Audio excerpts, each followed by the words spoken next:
एक एक चीज पे बात करूंगा। 2017 से मैं ऑनलाइन 5 या 6 लड़ाई हम इसी चीज पे करते हैं कि पेपर लीक हो गया। गरिमा मैम 1 साल तक तैयारी करता है सौरभ, और उस 1 साल की तैयारी के बाद जब मुझे पता लग जाता है कि पेपर लीक हुआ, जैसे अभी आपने यूपी में दरोगा भर्ती की बात की जो लीक हुआ, आपको मालूम है उसके लिए लड़ाई हुई 10 दिन तक और यूपी गवर्नमेंट की तरफ से ट्वीट आया कि कोई परीक्षा में धांधली नहीं हुई।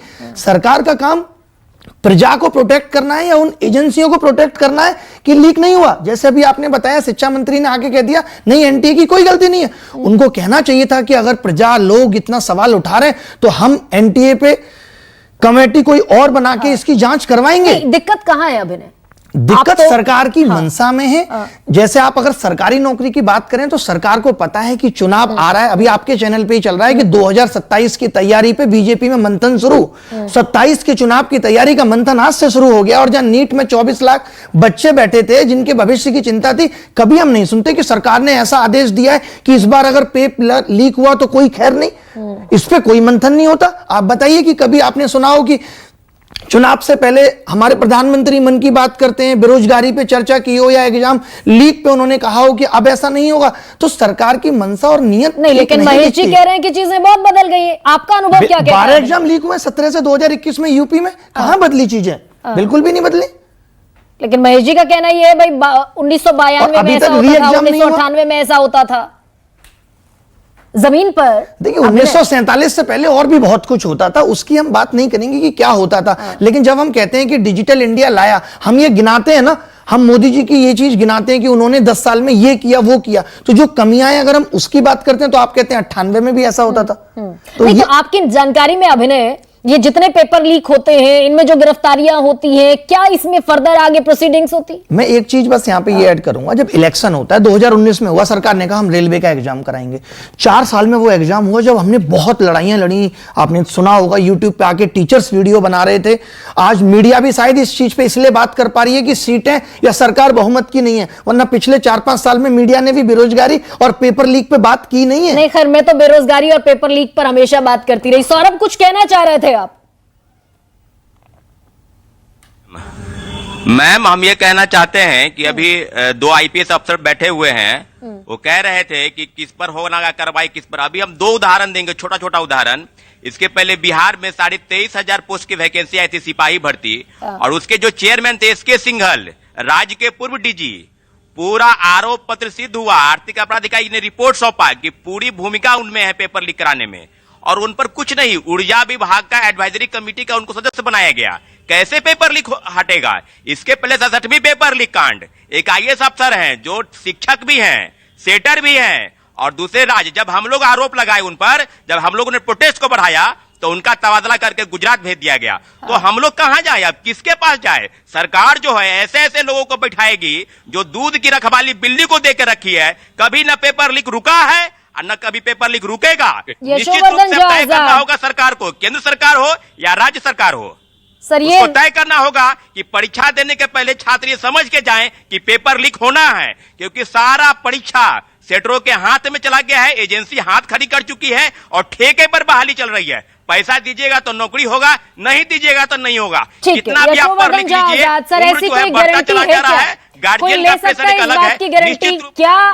ठीक है सौरभ, यशोवर्धन सर, इस बात की गारंटी कोई ले सकता है कि परीक्षा देने जाएगा छात्र, पेपर लीक नहीं होगा? सरकार है इस स्थिति में कि कह दे पेपर लीक नहीं होगा और किसी सूरत नहीं होगा? बड़े दुख की बात है, क्योंकि अभी जो सौरभ ने कहा भी वो बिल्कुल सही कहा है कि हल्की जो हम कार्रवाई करते हैं उससे ये इसका रिजल्ट है। मैं समझता हूं ये बड़े दुर्भाग्य की बात है कि आज सरकार भी गारंटी नहीं दे सकती है किसी भी एग्जाम की कि उसमें पेपर लीक होगा या नहीं।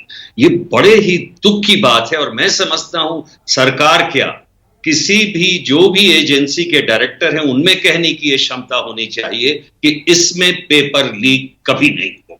और मैं स्टेप डाउन करता हूं, अगर किसी की प्रेसिडेंसी में पेपर लीक हो गया तो कम से कम इतनी नैतिकता रहे कि वो स्टेप डाउन कर ले। ये भी नहीं दिखता है आजकल। तो यस, बिल्कुल मैं यही कह रहा हूं कि आप 3 योग्य व्यक्तियों को, एक मंत्री, एक सीनियर आईएएस और एक आईपीएस को बना दीजिए और कहिए कि अगर पेपर लीक हुआ तो आपकी नौकरी गई। वो अपनी कुर्सी बचाने के लिए जान दे देंगे और सारी ऐसी व्यवस्था करेंगे कि आपका पेपर लीक नहीं हो। विक्रम सर, ये होता हुआ दिखता है क्या आने वाले भविष्य में? क्योंकि बिल्कुल नहीं दिखता है। कितने बेरोजगार, कितने युवा देख रहे होंगे इस प्रोग्राम को, ये दिखता है क्या आगे आने वाले नहीं, वक्त में?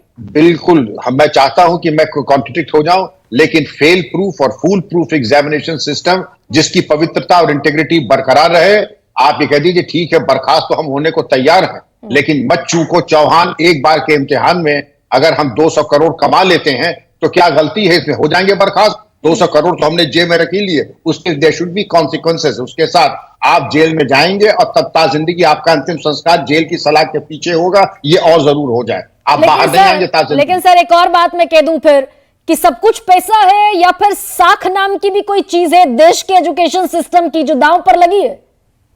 आप गरिमा जी किस युग की बात कर रही हैं कि जब आदमी सोचता था मेरा गला कट जाए लेकिन मेरी आन बान शान पे बात ना है, अब तो कहते चवन्नी बच जाए और मुझे जो चाहो जहां चाहो लिखा लो और जहां चाहे बैठा दो। वो जमाने चले गए जब आन बान शान के लिए आदमी गला कटवा लगता था। सरकार का इकबाल बुलंद रहे, ये जिम्मेदारी सरकार की ही होनी चाहिए। आंकड़े इस बात की तस्दीक नहीं करते कि सरकार संकल्पित है, सरकार प्रतिबद्ध है, नहीं करते आंकड़े इस बात की तस्दीक। मैं बिल्कुल खुलकर कहती हूं ये बात। देखिए, मैं आप मेरे ऊपर या मेरी पार्टी के ऊपर कोई आरोप जड़े, उससे मुझे कोई गुरेज नहीं है, उसके ऊपर मुझे कोई ऐतराज नहीं है। नहीं, मैं कौन होती हूँ सर आरोप लगाने वाली? नहीं, आरोप जड़ना और मैंने आपको उत्तर प्रदेश का आंकड़ा दे दिया, मैंने राजस्थान का आंकड़ा आलोक जी को दे दिया। आप जो यशोवर्धन जी ने आपने जो कहा ना, वो बड़ी पते की बात कही। इस देश में जो शिक्षा व्यवस्था थी, जिस तरह से माफियाओं के हाथ में, मुझे याद है राम लखन सिंह यादव के नाम से सैकड़ों कॉलेज चलते थे बिहार में। आपको एक चीज और मालूम नहीं होगा गर्मा जी, आप पत्रकार हैं, जरा पता करिएगा, बिहार में जो है 7-7 साल लग जाता था बीए करने में। और बस पीठ थपथपा लीजिए आप अपनी। बिहार में 7-7 साल लगता था। हम पीठ क्या थपथपाएंगे? हम तो महेश वर्मा पीठ थपथपा लीजिए। 24 लाख बच्चे अभी अधर में लटके। आलोक जी 24 लाख की बात नहीं कर रहा हूँ।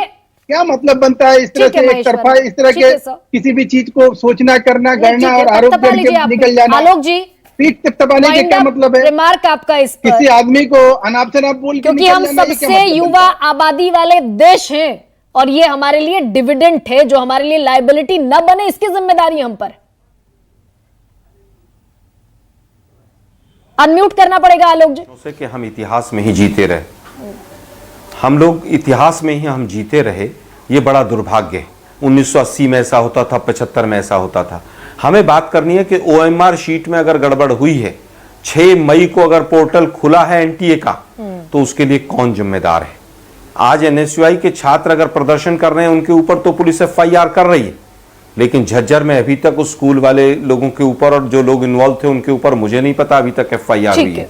आज चर्चा ये करनी होगी कम नंबर वाले का रैंक कैसे ऊपर गया और ज्यादा नंबर वाले का रैंक कैसे नीचे गया। आज चर्चा ये करनी होगी 14 जून को रिजल्ट आना था, ऐसी क्या इमरजेंसी थी कि वो रिजल्ट 4 तारीख को जब चुनाव के रिजल्ट आ रहे थे तब आया। और अंतिम बात कहना चाहूंगा, 2 पुलिस के अधिकारी बैठे हैं। मैं अगर इस बात को यहां से भी शुरू करूं आलोक शर्मा, पुलिस का महेश वर्मा, वो बहुत इंपॉर्टेंट होता है। हाँ, और आईओ मैक्सिमम जगह बिकता हुआ देखा है हमने।